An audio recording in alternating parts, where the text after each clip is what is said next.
tu es versatile boo waxee li tey bu soir nga wax la lee. élection yi gën a sonal nit ñi nar a gën a métti Sénégal mooy bii.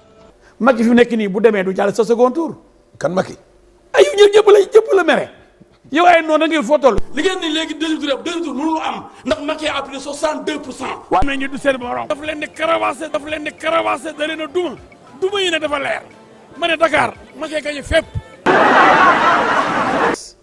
te Macky sama xarit la ma bëggoon mu def mandat même bu dee benn mandat mu génn ci normal dem dans la dignité comme Hollande benn mandat la am day maanaam xam ne il n'est plus populaire.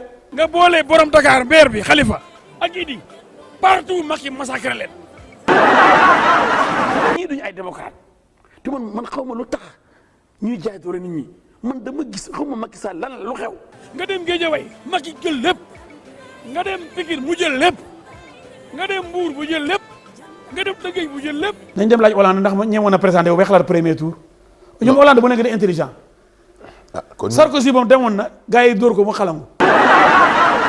ñoom Daara bu jël lépp ñoom Daara bu mu gañe ko nga dem Foundiougne mu gañe ko nga dem Karang mu gañe ko Nioro mu gañe ko waaw fu dees. ku ànd ak man ma jéem la mbugal mais yàlla mu ngi seetaan Bokassa premier nekkoon na fi de Mobutu Sese Seko nekkoon na fi de Kadhafi nekkoon na fi de Gbagbo nekkoon na fi de ak pouvoir ñu naan ko le boulanger ku ñëw rek moom mu réer ci farine bi nax. léegi kon fii benn mandat fi am ren. ah oui France ñaari président ngi di benn mandat rek muy Sarkozy muy Hollande léegi jurisprudence France France moom defe naa yàlla moo bind loolu lu leen dara dal ñu.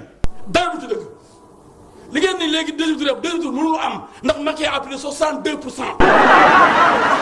loo xalaat ci transhumance bi loolu day la war de.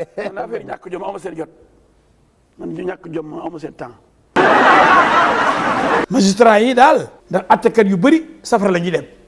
ah bon ndax loo atte fi da nga koy attewaat mais mu ngi alxuraan